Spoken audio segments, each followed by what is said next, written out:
प्यारे देशवासियों, नमस्कार। मैं एक सवाल पूछना चाहूँगा आप सब से भी और केंद्र सरकार से भी। क्या केंद्र सरकार में आज की तारीख में कोई सच बोलने वाला है? ये बहुत बड़ा भयंकर सवाल है। ये कोई भी वहाँ सच बोलने वाला नज़र नहीं आ रहा है। समझ में नहीं आ रहा क्या बात है। जो सरकार होती है वो देश से सुपीरियर मानी जाती है, देशवासियों से सुपीरियर मानी जाती है। वो इसलिए मानी जाती है क्योंकि वो एक प्रतिनिधि के तौर पर वहाँ बैठे हुए होते हैं। हालांकि प्रतिनिधि चुने हुए होते हैं, ये चुने हुए नहीं हैं, ये थोपे हुए हैं। वर्तमान में जो प्रतिनिधि हैं वो थोपे हुए हैं, जनता द्वारा चुने हुए नहीं हैं, ईवीएम मशीन द्वारा थोपे हुए हैं। लेकिन फिर भी जब ये वहाँ बैठे हैं तो जनता के जनप्रतिनिधि के तौर पर बैठे हैं और जनता उनको अपने से सुपीरियर मानती है कि वो हमारे लिए, हमारे हितों की रक्षा कर रहे हैं, हमारे लिए काम कर रहे हैं, तो वो हमसे सुपीरियर है। तो इसलिए, और वहाँ भी अगर कोई झूठ बोलता है तो मेरे ख्याल में इससे ज़्यादा शर्म की और क्या बात हो सकती है। प्रधानमंत्री महोदय 2014 में जब चुनाव के लिए जो प्रचार कर रहे थे, कभी उनको सच बोलते नहीं देखा गया चुनाव प्रचार में। गृह मंत्री महोदय इनके हैं जो उस टाइम पार्टी अध्यक्ष थे, कभी इन्होंने सच नहीं बोला, केवल जुमले।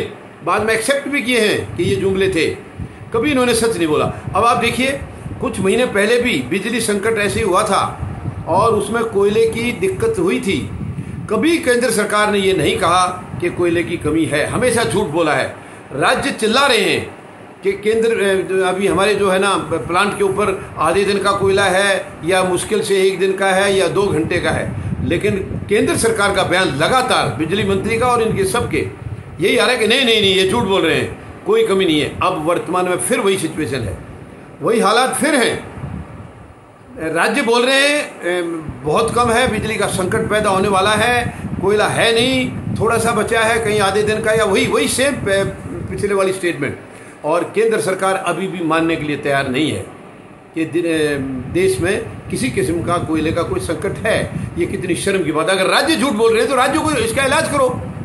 मैं अब, क्योंकि केंद्र सरकार यही कहेगी कि राज्य झूठ बोल रहे हैं, हालांकि सारे के सारे राज्य झूठ थोड़े बोलेंगे।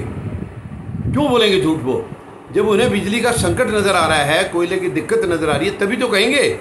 बिना मतलब की कोई बात क्यों कहेगा? इससे पहले क्यों नहीं कहा? बीच में जब ठीक ठाक था तब तो नहीं कहा किसी ने। अब समस्या है इसीलिए कहा है। तो मैं निवेदन करूंगा प्रधानमंत्री महोदय से, प्रधानमंत्री महोदय आप भी झूठ बोलना बंद करें, आपके गृह मंत्री को भी बताएं वो झूठ बोलना बंद करें, और बाकी भी आपके जितने भी पार्टी में हैं, क्योंकि रिवाज हो गया है जब प्रधानमंत्री खुद झूठ बोलते हैं तो बाकी को तो बोलना फैशन लगेगा। वो सच कैसे बोलेंगे? सच बोलेंगे वो पकड़े जाएंगे, सच बोलने से उसको बाहर का रास्ता दिखाया जाएगा। तो उनकी तो मजबूरी है, उनकी मजबूरी। और ये मजबूरी जो होती है, इसका मतलब ये होता है कि जमीर मर गया सबका, वरना कोई झूठ बोलने के लिए कैसे मजबूर कर सकता है? अंतरात्मा इंसान की कैसे इजाज़त दे देती है? अगर कोई सरकार में गलत लोग बैठे हैं, झूठे लोग बैठे हैं, तो वो सबको मजबूर थोड़ी कर सकते हैं। कैसे मजबूर करेंगे कि वो अगर झूठ बोल रहे हैं, सरकार अगर झूठी है तो सबको झूठ बोलना चाहिए? ये बड़ी अफसोस की बात है। लेकिन कौन सिखाए? बीजेपी से शायद ये, मेरे ख्याल में इनके आचरण में ये चीज़ें हैं नहीं। ये अफसोस की बात है, बहुत अफसोस की बात है कि जो सरकार कहती है अपने आप को, जिसको देशवासी अपने से सुपीरियर मानते हैं कि भाई वो हमारे लिए कानून बनाएंगे, हमारे लिए हितों की रक्षा करेंगे, सब कुछ करेंगे, तो अपने से सुपीरियर मानते हैं, पढ़े लिखे भी मानते हैं। लेकिन मैं समझता हूँ सबसे गैर जिम्मेदार आदमी आज सरकारों में बैठे हैं, सबसे गैर जिम्मेदार। उनकी कोई ना भाषा की अपने आप में कंट्रोल है, ना कोई आपस का आचरण उनका सही है, एक दूसरे को गाली गलौज, एक दूसरे को जो है ना नीचा दिखाने का 24 घंटे। मतलब ये लगता ही नहीं कि वो सरकार में है, कि वो सरकार के आदमी है, ऐसा कभी महसूस ही नहीं हुआ। ये बड़े अफसोस की बात है। मैं निवेदन करूंगा प्रधानमंत्री महोदय से, प्रधानमंत्री महोदय खुद भी आदत डालिए आप सच बोलने की, और बाकी सबको भी। और आप बोलने शुरू करेंगे तो बाकी सब तो बोलने लग ही जाएंगे, क्योंकि आप अगर सच बोलेंगे तो झूठ कोई बोल ही नहीं सकता है।